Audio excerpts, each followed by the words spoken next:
Hi, so today I read Divided Minds. It is a nonfiction book written by two sisters. They are twins. One has schizophrenia and the other does not.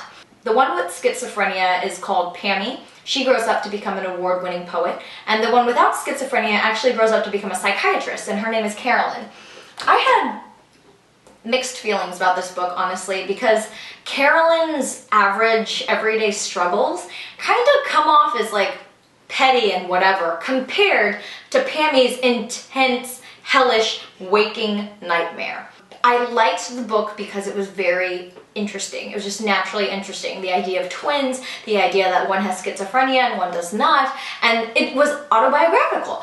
One of the most interesting components is that schizophrenia affects women much less than men, and it typically is onset like 35 or older. But Pammy has been struggling with schizophrenia since very early age, like when she was a child. And this is in a time, they grew up in the 60s, when schizophrenia was not properly diagnosed, and there was a lot of stigma against mental illness, and there still is today. What I really liked, specifically in the book, was this one scene when Pammy's a child.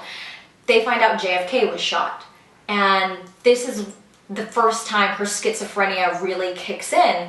She has this almost absurd certainty that it is her fault that JFK is dead, and she has these voices telling her that it is her fault, these voices telling her that the president is dead because of her. And as a child, I mean, you hear certain things and you kind of think that they're true, you kind of accept them.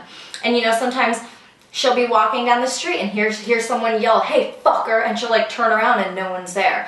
It just sounds like one of the most frightening existences I can possibly think of.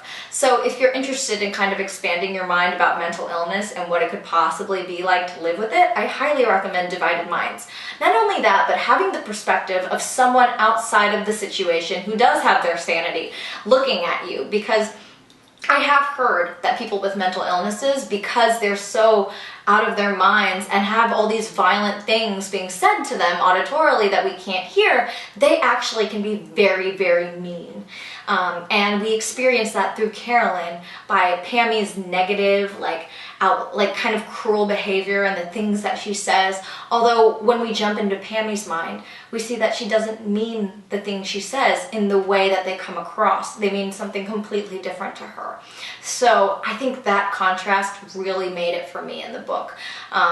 So yeah, if you want to read Divided Minds, you can check it out in the link below, and then hopefully you get it and you like it, and then you give it a couple of dates here and there, and then you go fuck it. Or I'm sorry, make love.